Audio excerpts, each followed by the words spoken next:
প্রতিবেশী বলতে আপনার আমার আশেপাশে যে সমস্ত লোকেরা, যাদের বাসস্থান, যাদের অবস্থান, যাদের সাথে আমরা চলাফেরা করি, একদম নিকটে আমাদের যাদের অবস্থান, আমাদের নিকটে যারা অবস্থান করে তারাই হচ্ছে আমাদের প্রতিবেশী। কিন্তু হাসান রহমতুল্লাহ আলাইহিকে জিজ্ঞেস করা হয়েছিল যে প্রতিবেশী কারা। তিনি বলছেন, তোমার ঘরের চতুর্দিকে যারা অবস্থান করে, চতুর্দিকের 40 ঘরের লোকেরাই হচ্ছে তোমাদের প্রতিবেশী। বলেন সুবহানাল্লাহ। আমাদের ঘরের চতুর্দিকে 40টা ঘর,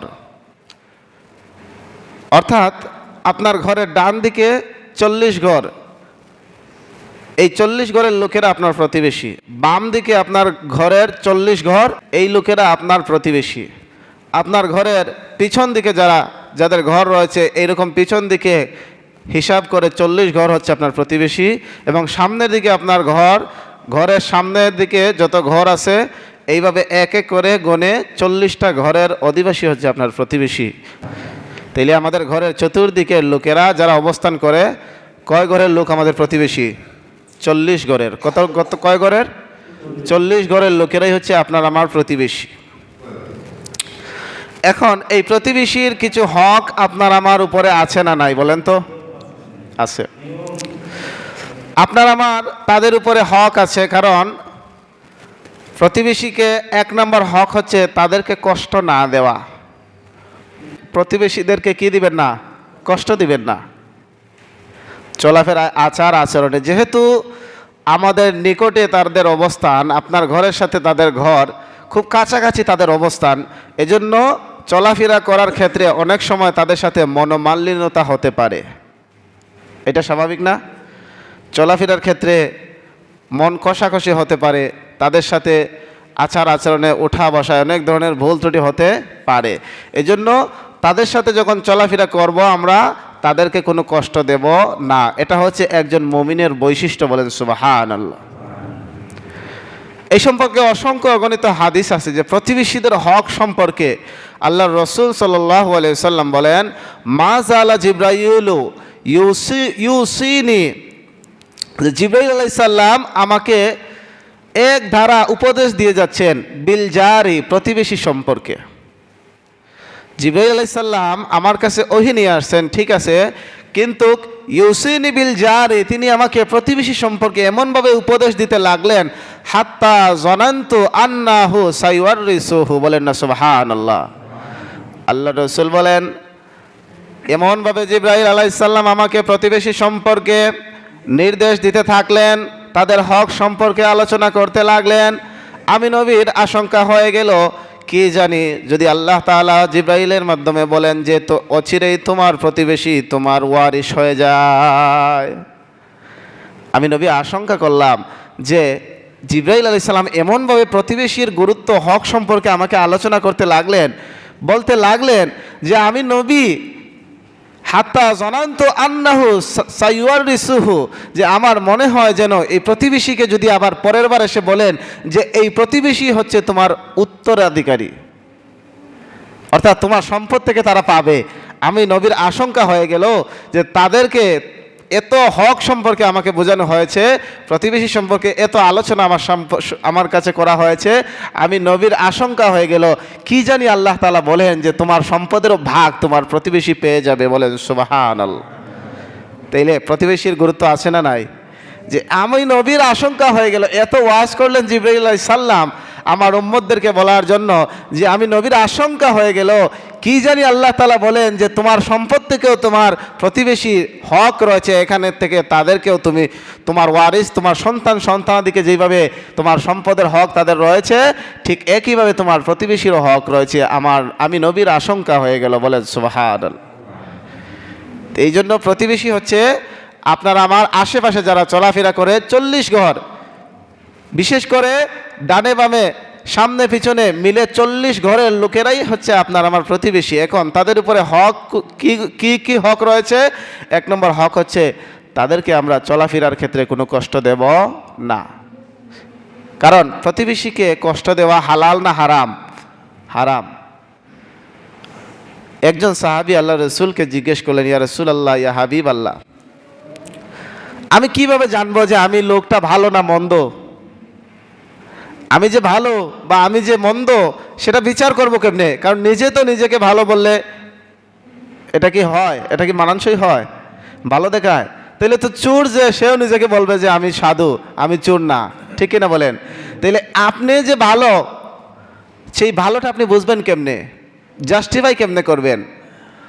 আল্লাহ রসুল সাল্লাল্লাহু আলাইহি ওয়াসাল্লাম বলেছেন, তুমি ভালো কি মন্দ, তুমি কতটুকু ভালো তুমি কতটুকু মন্দ সেটা যাচাই বাছাই করতে হলে তোমার অনুপস্থিতিতে তোমার প্রতিবেশী যদি তোমার সম্পর্কে ভালো মন্তব্য করে যে এই লোকটা ভালো, তাহলে তুমি সত্যিকারের একজন ভালো লোক।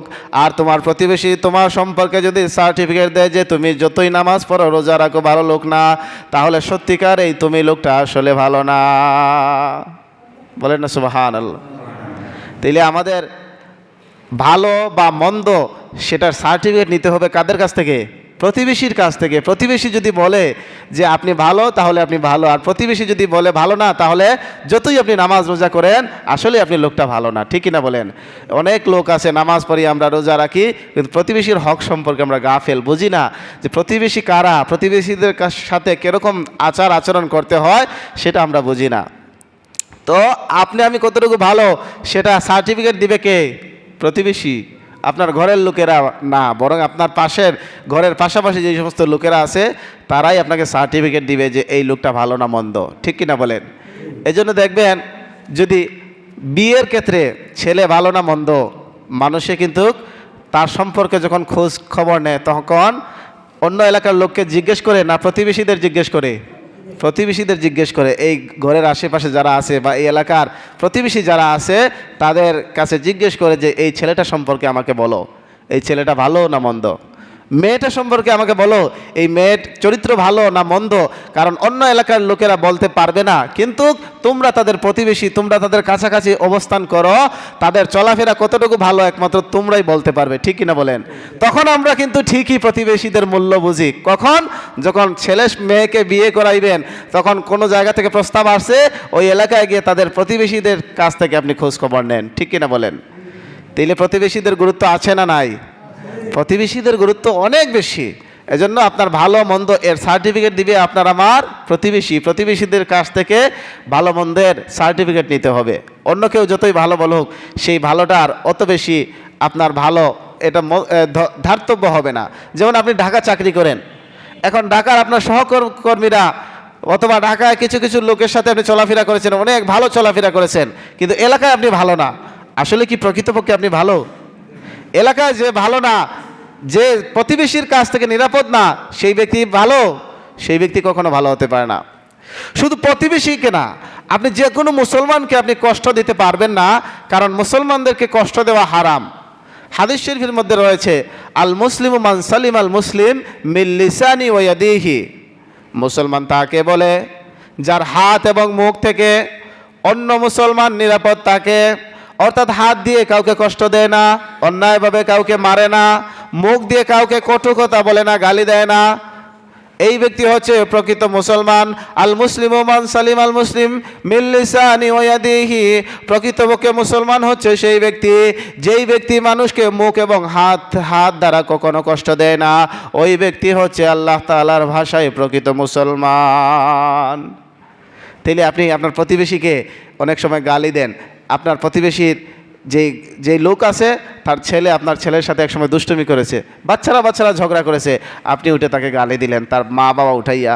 এরকম অনেকে আসে না, গালি দেয় না? তাহলে এই যে আপনার মুখের ভাষা যদি আপনার প্রতিবেশী এই লোকটা শোনে, তাহলে সে কি আপনাকে ভালো বলতে পারে? না, ভালো বলতে পারে না। কারণ বাচ্চারা ঝগড়া করবে, সেখানে আপনি কেন গালাগালি করবেন? মুখ খারাপ করে অনেক সময় প্রতিবেশীদের সাথে ছোট্ট একটা বিষয় নিয়ে ঝগড়াঝাটি করে যে এই লোকটা ভালো না, এই লোকটা ভালো। মানুষ এমনিই গালাগালি করে একে অন্যকে, ঠিক কিনা বলেন? তাইলে আপনি যেতই নামাজ রোজা পড়েন, আপনার চরিত্রের সার্টিফিকেট নিতে হবে প্রতিবেশীদের কাছ থেকে। হযরত আয়েশা সিদ্দিকা রাদিয়াল্লাহু তাআলা আনহা আল্লাহর রাসূলকে বলেন, ইয়া রাসূলুল্লাহ, আমার যে আশেপাশে যে প্রতিবেশী রয়েছে, দুইজন প্রতিবেশী আমার ঘরের পাশে আছে। এখন আমি কোনো কিছু জিনিস, কোনো খাবার পরিবেশন করলে বা কোনো উপহার যদি কাউকে দিতে চাই, তাহলে এই দুই প্রতিবেশীর মধ্যে কাকে আগে দেব? আল্লাহ রসুল সাল্লাল্লাহু আলাইহি সাল্লাম বললেন, আয়েশা, ওই দুই প্রতিবেশী থেকে যার ঘর তোমার ঘরের কাছে, তোমার ঘর থেকে যার ঘর আগে, যার ঘর একদম কাছাকাছি অবস্থানে আছে, সর্বপ্রথম তোমার উপরে হক হলো তোমার কাছাকাছি যে অবস্থান করছে তুমি তাকে সেই উপহারটা দিয়ে দিবে। অর্থাৎ আপনার ঘরের পাশে একটা ঘরের লগে লাগানো একটা ঘর, আর আরেকটা ঘর একটু দূরে। এখন আপনার একটা কিছু দিতে হলে, অনেক সময় আমরা ভালো মন্দ খাবার খাই না, তো ভালো যখন খাবার কোনো একটু পরিবেশন করলেন, আপনার উপরে হক হচ্ছে আপনার প্রতিবেশীকেও কিছু এখান থেকে হাদিয়া দেওয়া। বলেন সুবহানাল্লাহ। তো হাদিয়াটা দিতে হলে কাকে আগে দেবেন? হযরত আয়েশা সিদ্দিকা রাদিয়াল্লাহু তাআলা আনহা আল্লাহ রসুল সাল্লাল্লাহু আলাইহি ওয়াসাল্লামকে জিজ্ঞেস করার পরে আল্লাহ রসুল বললেন, তোমার ঘরের পাশে যে সবার আগে অবস্থান করে তুমি তাকে এখান থেকে কিছু হাদিয়া দিবে সবার আগে। বলেন সুবহানাল্লাহ। শুধু তাই নয়, রাসূল কারীম সাল্লাল্লাহু আলাইহি ওয়াসাল্লাম বলেন, যখন তোমরা কোনো কিছু খাবার পরিবেশন করবে, তখন তোমার খাবারের মধ্যে, রান্না বান্না তরকারির মধ্যে একটু ঝোল বেশি দিয়ে দিবে, কেননা তোমার প্রতিবেশীকে যাতে ওই তরকারি থেকে কিছু খাবার তাদেরকে দিতে পারো। তরকারি যখন রানবেন, অনেক সময় ভালো গরুর গোশত আনছেন, ঝোল একটু যদি বেশি করে দেন, তাহলে আরেকজনকেও তো কিছু ঝোল দেওয়া যায়, ঠিক কিনা বলেন? এক টুকরা গোশত দিয়ে কিছু ঝোল দিলে আরেকজন খাইতে পারে না? এইটাই বোঝানো হয়েছে যে তুমি যখন খাবার পরিবেশন করবে অথবা ভালো কোনো খাবার আয়োজন করবে, তখন তোমার পাশের ঘরের যেই লোকটা, সে কিন্তু আজকে ভালো খাবার খেতে পারতেছে না, সুতরাং তোমার উচিত হলো তোমার খাবারের মধ্যে একটু ঝোল বেশি করে দিয়ে দিবে, যাতে তুমি তাকে একটু এক বাটি তরকারি দিতে পারো। বলেন সুবহানাল্লাহ। আচ্ছা বলেন, এক বাটি তরকারি এমন তো বেশি কিছু না, কিন্তু অল্প একটু যদি হাদিয়া উপহার যদি আপনার পাশের ঘরের লোককে দেন, তাহলে এই লোকটা কি খুশি না হয়ে পারে? যে সে কত খেয়াল করেছে, খাবার খাওয়ার সময়ও আমার কথা স্মরণ করেছে, তাইলে আরেকদিন ওই লোকটাও একইভাবে একই কাজ করবে। সে যখন তার ঘরে ভালো খাবার পাকাইবে, তখন অবশ্যই তার থেকেও আপনাকে কিছু না দিয়ে পারবে না, ঠিক কিনা বলেন? এটাই হচ্ছে মহব্বত। অর্থাৎ ইসলাম চায় যে একজন মানুষ আরেকজন মানুষের সাথে এমনভাবে সম্পর্কযুক্ত হোক বা ভ্রাতৃত্ব স্থাপন করুক, যাতে মানুষের মধ্যে কখনো দ্বন্দ্ব না থাকে, মানুষের মধ্যে যাতে কখনো হিংসা বিদ্বেষ না থাকে। কারণ আমরা যে নামাজ পড়ি, রোজা রাখি, আল্লাহর ইবাদত করি, এর একটা উদ্দেশ্যই হচ্ছে মানুষের অন্তরকে পরিশুদ্ধ করা, ঠিক কিনা বলেন? কলব পরিশুদ্ধ করা। অন্তর যদি পচে যায়, অন্তরের মধ্যে যদি ময়লা থাকে, তাহলে যতই আমি ইবাদত করি, ওই ইবাদতগুলো আল্লাহর কাছে ধার্তব্য হবে না। বলেন সুবহানাল্লাহ। এই জন্য প্রতিবেশী যারা আছে তাদেরকে কষ্ট না দেওয়া, এটা হচ্ছে তাদের প্রথমত হক। এবং যখন ভালো কোনো খাবার পাকাইবেন, তখন আপনার ঘরের কাছাকাছি যেই ঘরটা আছে, তাদেরকে আপনার এই খাবার থেকে কোনো একটা অংশ তাদেরকে দিবেন। এতে উভয়ের পক্ষের মধ্যে মহব্বত বাড়বে, ভালোবাসা বাড়বে, ভ্রাতৃত্ব স্থাপন হবে। বলেন সুবহানাল্লাহ। হাজিরিন, এই জন্য প্রতিবেশী, আল্লাহ রসুল সাল্লাল্লাহু আলাইহি সাল্লামের আরেকটা হাদিস আছে যে আল্লাহ রসুল সাল্লাল্লাহু আলাইহি সাল্লাম বলেন, লাইসাল মুমিনু, ওই ব্যক্তি মুমিন না। কোন ব্যক্তি? যেই ব্যক্তি তার পেট পুরে খাবার খেলো। লাইসাল মুমিনুনা আল্লাযী ইয়াশবাউ, ওই ব্যক্তি পরিপূর্ণ মুমিন না যে পেট ভরে খাবার খেলো, কিন্তু তার প্রতিবেশী উপবাস করলো, পাশের ঘরের লোকটা খাবার খেলো না, খাবার পেল না, ওই ব্যক্তি প্রকৃতপক্ষে মুমিন না। এরকম আছে না যে অনেক বড় লোক আছে, আপনার সামর্থ্য আছে, অনেক টাকা পয়সা, আপনি টাকাওয়ালা পয়সাওয়ালা, আপনি সপ্তাহে 3 দিন গরুর গোশত খান, কিন্তু আপনার প্রতিবেশী বছরে কোরবানি ঈদ ছাড়া খাবার খেতে পারে না গরুর গোশত, ঠিক কিনা বলেন? তো আল্লাহ রসুল সাল্লাল্লাহু আলাইহি সাল্লাম বলেন, লাইসাল মুমিনু, ওই ব্যক্তি মুমিন না আল্লাযী ইয়াশবাউ, যার যে পেট ভরে খাবার খায়, ওয়া জারুহু, এবং তার প্রতিবেশী জাইউন, অভুক্ত, খাবার পেল না। যার প্রতিবেশী খাবার পেল না, অভুক্ত, ক্ষুধার জ্বালা ছটফট করে, কিন্তু পাশের ঘরের লোকটা ভালো ভালো খাবার আয়োজন করে, ভালো ভালো খাবার পাকিয়ে সে খাবার খায়, ওই ব্যক্তিটা কখনো পরিপূর্ণ মুমিন হতে পারে না। তাইলে আপনি যখন ভালো খাবার খাবেন বা ভালো খাবারের আয়োজন করবেন, আপনার উপরে দায়িত্ব হলো কি, যে আপনি ভালো খাবার আয়োজন করার পরে খাবারের মধ্যে একটু ঝোল দিয়ে দিবেন। তাও যদি না পারেন, প্রতিবেশীকে যদি আপনি দিতে না পারেন, অথবা এমন সীমিত আপনি বাজার করেছেন, ভালো খাবারের আয়োজন করেছেন, অন্য কাউকে এখান থেকে দেওয়া যাবে না, তাহলে আপনার দায়িত্ব হলো এমনভাবে ওই খাবারটা পরিবেশন করবেন যাতে আপনার প্রতিবেশী কখনো টের না পায়। সে যেন বলতে না পারে বা তার নাকে যেন এমন ঘ্রাণ না যায় যে আজকে পাশের বাড়ি ইলিশ মাছ পাকানো হলো আর আমি কোনো খাবার খেতে পারলাম না, আমার ঘরে আজকে কোনো খাবার নাই, দুপুরবেলা আমি উপবাস করতেছি, আর পাশের ঘরের আমার এই লোকটা ইলিশ মাছ ভাজা বা ইলিশ মাছের তরকারি খাবার খেতেছে। বলেন এই লোকটা আফসোস করবে না? মনের অজান্তে আফসোস চলে আসবে, কারণ পেটে খাবার নাই।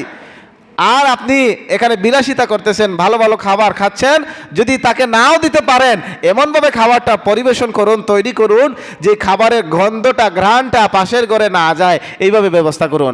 আর যদি তাকে দিতেই হয় তাহলে খাবারের পরিমাণটা একটু বাড়াইয়া আপনি অল্প হলেও আপনার খাবার থেকে তাকে দিন, এটা সদকার সওয়াব আপনি পেয়ে যাবেন। বলেন সুবহানাল্লাহ। আপনি যে অল্প একটু দান করলেন, সদকা করলেন, এই সদকার সওয়াব পেয়ে যাবেন এবং পরস্পরের মধ্যে এমন একটা মহব্বত তৈরি হবে, ভালোবাসা তৈরি হবে, কখনো আপনার প্রতিবেশী আপনাকে ভুলবে না। ঠিক কিনা বলেন? আল্লাহ রসুল সাল্লাল্লাহু আলাইহি সাল্লাম বলেন যে প্রতিবেশীকে তোমরা কখনো কষ্ট দিবা না, কারণ প্রতিবেশীকে যে কষ্ট দিবে আল্লাহ রসুল তিনবার কসম করে বলেছেন ওয়াল্লাহি লা ইউমিনু ওয়াল্লাহি লা ইউমিনু ওয়াল্লাহি লা ইউমিনু, ওই ব্যক্তি কখনো পরিপূর্ণ ইমানদার না, পরিপূর্ণ ইমানদার না, পরিপূর্ণ ইমানদার না। সাহাবীরা জিজ্ঞেস করলেন ইয়া রাসূলুল্লাহ সে কে? আল্লাহ রসুল বললেন যার অনিষ্টতা থেকে, যার আচার আচরণ থেকে তার প্রতিবেশীরা নিরাপদ না, ওই ব্যক্তি কখনো পরিপূর্ণ ইমানদার হতে পারে না। বলেন নাউযুবিল্লাহ। তাইলে বোঝা গেল প্রতিবেশীর সাথে ভালো ব্যবহার করতে হবে, ভালো আচরণ করতে হবে। এবং প্রতিবেশী আপনার ঘরের পাশের ঘর, আপনি উঁচু একটা দেওয়াল তৈরি করে রেখেছেন, এমনভাবে দেওয়ালটা দিছেন যে আলো বাতাস আপনার প্রতিবেশীর ঘরে ঢুকতে পারে না, এমন উঁচু একটা দেওয়াল তৈরি করেছেন, দুই ঘরের মাঝখানে উঁচা একটা দেওয়াল তৈরি করেছেন, আপনার প্রতিবেশীর ঘরে কোনো আলো ঢুকে না, বাতাসও ঢুকে না। অনেকে আছে না, আপনি প্রতিহিংসা বশত এরকম কাজ করে যে আমার প্রতিবেশীর যাতে কোনো উপকার না হোক, এমনভাবে গাছগুলা লাগায়, এই গাছের ছায়া গিয়া ওই ঘরের মধ্যে পড়ে, এই বাড়িতে আর কোনো আলো বাতাস ঢোকে না। আছে না নাই? এই কাজটা করা হারাম, সম্পূর্ণ হারাম। কারণ প্রতিবেশী আপনার পাশের ঘর, তার অনুমতি নিয়ে, যদিও আপনার জায়গা, আপনি চাইলে বিশাল বিশাল গাছ লাগাতে পারেন, কিন্তু আপনার দায়িত্ব হলো একজন মুমিন হিসেবে প্রতিবেশীর অনুমতি নেবেন। তার অনুমতি নিয়ে যদি গাছ লাগাতে হয়, তাহলে সে যদি বলে ভাই গাছ লাগাইলে তো আমার ঘরের মধ্যে ছায়া পড়বে, আমার ক্ষতি হবে, তাহলে আপনি গাছ লাগাবেন না, এখানে আপনার জায়েজ হবে না। যদিও জায়গা আপনার, যদিও গাছ আপনার, কিন্তু আল্লাহ রসুল সাল্লাল্লাহু আলাইহি সাল্লাম বলেছেন এমন কোনো কাজ করো না যাতে প্রতিবেশীকে কষ্ট দেওয়া হয়। এখন আমরা অনেকে প্রতিহিংসাবশত নিজের দুই সীমানার মাঝখানে আমরা উঁচু দেওয়াল তৈরি করি, না হলে আমরা এমন এমন গাছ লাগাই যে গাছগুলো ছায়া দিয়ে ওই বাড়িতে আর কোনো আলো ঢোকে না, বাতাসও ঢোকে না। ঠিক কিনা বলেন?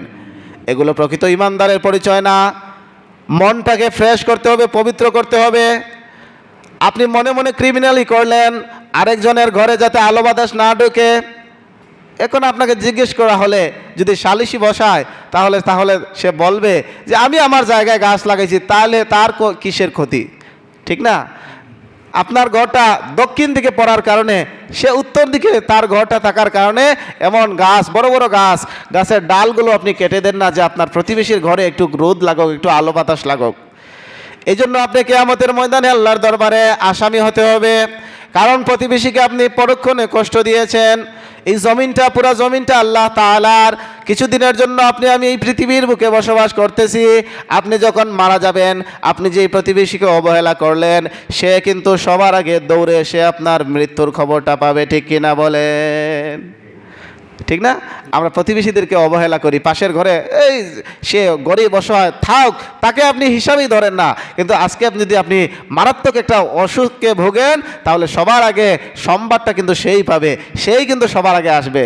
আপনি মারা যাইবেন, আপনার জানাজায় এসে সবার আগে সে উপস্থিত হবে। সুতরাং কোনো মানুষকে অবহেলা করতে নাই। আজকে আপনার ঘরটা দক্ষিণ দিকে থাকার কারণে আপনি গাছ লাগিয়ে দিলেন, তার ঘরের মধ্যে আলো বাতাস ঢোকে না। যদি আল্লাহ তাআলা আপনাকে, আপনার ঘরটা উত্তরে বা আপনার দক্ষিণে যেই ঘরের লোকটা আছে, সেও যদি আরো বড় বড় গাছ লাগাইয়া দেয় অথবা 5 তলা বিল্ডিং করে, তাহলে আপনি তো এক ছিটাও রৌদ্র পাবেন না। ঠিক কিনা বলেন? তাইলে হাজিরিন, কোনো মানুষের সাথে অন্যায় আচরণ করা যাবে না, বিশেষ করে প্রতিবেশীদের সাথে। কারণ আল্লাহ রসুল সাল্লাল্লাহু আলাইহি ওয়াসাল্লামের কাছে একজন মহিলার বর্ণনা দেওয়া হলো। একজন মহিলা সম্পর্কে বলা হলো, ইয়া রাসূলুল্লাহ, ইয়া হাবিবাল্লাহ, অমুক এলাকার অমুক একজন মহিলা আছে যে নিয়মিত 5 ওয়াক্ত নামাজ পড়ে, রোজা রাখে এবং তার সামর্থ্য অনুযায়ী আল্লাহ রাস্তায় বেশি বেশি করে দান করে, কিন্তু তার মুখ থেকে এমন এমন ভাষা ব্যবহার করে পাশের ঘরের লোকেরা নিরাপদ থাকে না, অর্থাৎ তার আচার আচরণে এলাকার লোকজন অসন্তুষ্ট, আল্লাহ রসুল বললেন ওই ব্যক্তি কিয়ামতের ময়দানে জাহান্নামের অধিবাসী হবে। অথচ বেশি বেশি কি করে নামাজ পড়ে, বেশি বেশি রোজা রাখে, বেশি বেশি দান সদকা করে, কিন্তু একটা কারণে সে জাহান্নামে যাবে, সেটা হলো তার প্রতিবেশী তার মুখ থেকে নিরাপদ না, প্রতিবেশীদের সাথে দুর্ব্যবহার করে। বলেন নাউজুবিল্লাহ। আরেকজন মহিলা সম্পর্কে আল্লাহ রসুলের কাছে বর্ণনা করা হলো, ইয়া রাসূলুল্লাহ, অন্য একটা গ্রামে অন্য একজন লোক আছে, একজন মহিলা আছে, নিয়মিত নামাজ পড়ে, ওই আগের মহিলার মতো বেশি বেশি দান সদকা করতে পারে না, অল্প অল্প দান করে, কিন্তু তার প্রতিবেশীরা তার আচার আচরণে সন্তুষ্ট। ওই মহিলার ব্যবহার ভালো, মুখের ব্যবহার ভালো, কারো সাথে কখনো খারাপ অন্যায় আচরণ করে না। ইয়া রাসূলুল্লাহ, এই মহিলা সম্পর্কে জানতে চাই। আল্লাহ রসুল বলেন ওই মহিলা কিয়ামতের দিন আল্লাহ তাআলার তৈরি জান্নাতে চলে যাবে। তো দেখেন, একজন বেশি বেশি নামাজ পড়ে, বেশি বেশি দান করে, কিন্তু মুখটা খারাপ, এলাকার মানুষ তাকে ভালো জানে না। আরেকজন অল্প অল্প দান সদকা করে, নিয়মিত নামাজ পড়ে, রোজা রাখে, কিন্তু মানুষের সাথে তার ব্যবহারটা বড় ভালো।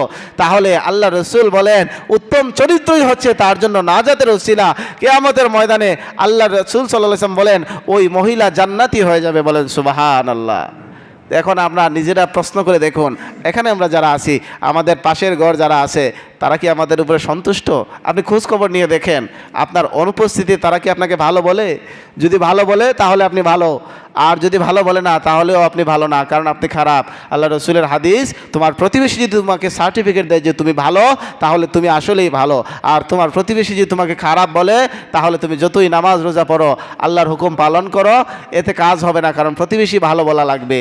আর আপনার জায়গা থাকলে আপনি ইচ্ছামতো জায়গা ব্যবহার করতে পারেন না, এমনভাবে ঘর উঠাইবেন না, এমনভাবে দেওয়াল তৈরি করবেন না আপনার প্রতিবেশীর যাতে কষ্ট হয়, প্রতিবেশী যাতে কষ্ট পায়। কারণ প্রতিবেশীর হক হচ্ছে প্রতিবেশীকে কষ্ট না দেওয়া। কোনো একটা সীমান্তে যদি সীমানার মধ্যে আপনি একটা কিছু তৈরি করতে চান, তাহলে প্রতিবেশীর অনুমতি লাগবে। এখন কেউ যদি গায়ের জোরে বলে যে আমার ঘর আমি করবো, ইচ্ছা মতো করেন আপনি, কিন্তু আল্লাহ তাআলার কাছে আপনি কিয়ামতের ময়দানে জবাব দেওয়া লাগবে যে আপনার প্রতিবেশীকে কষ্ট দিয়েছেন। আর প্রতিবেশীকে যারা সম্মান, আল্লাহ রসুল বলেন যে যারা আল্লাহ এবং কিয়ামত সম্পর্কে বিশ্বাস করে, যারা আল্লাহ সম্পর্কে বিশ্বাস করে, আল্লাহ রসুল সম্পর্কে ঈমান আনে, কিয়ামত সম্পর্কে বিশ্বাস করে, যারা মনে করে যে আমরা জান্নাতে যাব, সে যেন তার প্রতিবেশীকে কোনো কষ্ট না দেয়। বলেন সুবহানাল্লাহ। সরাসরি নিষেধ, অর্থাৎ প্রতিবেশীকে কষ্ট দেওয়াটা হারাম। আমরা মনে করি এই জিনিসটা একদম তুচ্ছ মনে করি না। পাশের ঘরের লোক, একে আবার জিজ্ঞেস করবো কেন? আপনার বাড়িতে বিয়ের অনুষ্ঠান করেছেন, এলাকার সবাই দাওয়াত পায়, পাশের ঘরের লোকটা দাওয়াত পায় না। এলাকার সবাই আপনাকে ভালো মনে করে, কিন্তু পাশের ঘরের লোকটা আপনাকে ভালো মনে করে না। প্রকৃতপক্ষে আপনি ভালো লোক না, কারণ সবার আগে আপনার উপরে হক হলো তাদের, যে আপনি তাদেরকে সবার আগে দাওয়াত করবেন, তাদের সাথে ভালো আচরণ করবেন, এবং প্রতিবেশী যখন আপনার জন্য দোয়া করবে, এই দোয়াটা আল্লাহর কাছে কবুল হয়ে যাবে। বলেন সুবহানাল্লাহ। আর অনেক সময় প্রতিবেশী বিধর্মী হয়, বিধর্মী হলেও আপনি তার সাথে ভালো আচরণ করতে হবে।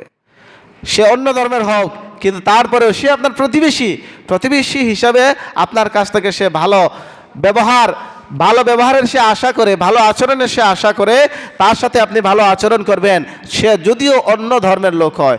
হাজরিন, এজন্য প্রতিবেশীর সাথে ভালো ব্যবহার করতে হবে। কেউ যদি প্রতিবেশীকে কষ্ট দিয়ে থাকেন কোনো কারণে, আজকে গিয়ে তার কাছে মাফ চান, কারণ সে যদি মাফ না করে, আপনার এই নামাজ, আপনার এই রোজা, আপনার হজ, আপনার জাকাত, নাজাত আপনাকে দিতে পারবে না। কারণ যতক্ষণ পর্যন্ত মানুষের মনে কষ্ট দিয়েছেন, এবং কষ্টটা যতক্ষণ পর্যন্ত সে না ছাড়বে, আল্লাহর রাস্তাকে আপনাকে ক্ষমা না করে দিবে। এই কারণে রোজ কিয়ামতের ময়দানে আল্লাহর দরবারে আমি আটকা পড়ে যেতে পারি। এজন্য প্রতিবেশীদেরকে কষ্ট দিবেন না। প্রতিবেশী হচ্ছে আপনার আপনজন। আপনার আপন লোকেরা অনেক দূরে অবস্থান করতে পারে, কিন্তু পাশের ঘরের লোকেরা যে কোনো বিপদে আপদে আপনাকে সাহায্য করতে পারে, যে কোনো সময় তাদের দরকার লেগে যেতে পারে। সুতরাং কাউকে অবহেলা করবেন না। আর সবথেকে বড় কথা হলো, আল্লাহ তাআলার এই দুনিয়ার সমস্ত মানুষই হচ্ছে আদম সন্তান যারা আছে, সবাই সবার উপরে হক রাখে, ভালো আচরণ করবেন। শুধু প্রতিবেশীর সাথে ভালো আচরণ করবেন না, বরং সকলের সাথে ভালো আচরণ করবেন। সকলের হক সম্পর্কে সজাগ থাকতে হবে। আল্লাহ তাআলা বিশেষ করে আমাদের এই প্রতিবেশী সম্পর্কে সজাগ দৃষ্টি রেখে আমাদের জীবন পরিচালনা করার তৌফিক দান করুন, সকলে বলি আমিন। আর আল্লাহ রসুলের হাদিস হলো যে আমার আশঙ্কা হয় কি জানি প্রতিবেশীকে আমার ওয়ারিশ বানিয়ে দেওয়া হয়, উত্তরাধিকারী বানিয়ে দেওয়া হয়। এই জন্য এই কথাটা কিন্তু ছোট একটা কথা না, অনেক বড় কথা, যে প্রতিবেশীরা যদি আপনার আমার উত্তরাধিকারী হয়ে যায়, আপনার ছেলে যেইভাবে আপনার উপরে হক রাখে সম্পদের, আপনার মেয়ে যেইভাবে আপনার সম্পদ থেকে পাওয়ার হক রাখে, এইরকম যদি প্রতিবেশীও যদি হক রাখতো অথবা আল্লাহ তাআলা যদি নির্দেশ দিতেন, তাহলে আমাদের সবাইকেও আপনার ছেলে সন্তানের মতো আপনার সম্পদ থেকে তাদেরকে ভাগ দেওয়া লাগতো, ঠিক কিনা বলেন? কিন্তু আল্লাহ রসুল সাল্লাল্লাহু আলাইহি সাল্লাম এটা আশঙ্কা করেছেন, কিন্তু আল্লাহ তাআলা দয়া করেছেন বিদায় ওই বিধান আমাদেরকে দেন নাই। আসুন আমরা আমাদের প্রতিবেশী যারা রয়েছে তাদের সাথে ভালো ব্যবহার করি, সুধারণা করি, তাদের সাথে উত্তম আচরণ করি, কারণ মরা শেষে দিন শেষে আমাদের সবাইকে দুনিয়া ছেড়ে চলে যেতে হবে। আপনার জানাজায় আপনার এলাকার লোকজনই দাঁড়াবে, আপনার জন্য দোয়া করবে তারাই, আপনার মাগফিরাত কামনা করবে তারাই। মরার পরে অনেক লোক বলে যে এই লোকটা ভালো ছিল, এলাকার লোকজন বলে না যে লোকটা ভালো ছিল, আবার কতকে বলে যে এই লোকটা মারা গেছে ভালো হয়েছে, এই লোকটা অত্যন্ত খারাপ। এই যে ভালো মন্দের একটা সার্টিফিকেট কারা দিচ্ছে? এটা তার প্রতিবেশীরা দিচ্ছে। এই সার্টিফিকেটটাই আপনার জন্য নাজাতের উসিলা হতে পারে। সুতরাং আসুন, কারোর সাথে খারাপ আচরণ করলে মাফ চেয়ে নেই, এখনো সময় আছে, আমি জীবিত আছি। আল্লাহ তাআলা আমাদের কবুল করুন, সকলে বলি আমিন। ওয়া মা আলাইনা ইল্লাল বালাগ। আসসালামু আলাইকুম ওয়া রাহমাতুল্লাহি ওয়া বারাকাতুহু।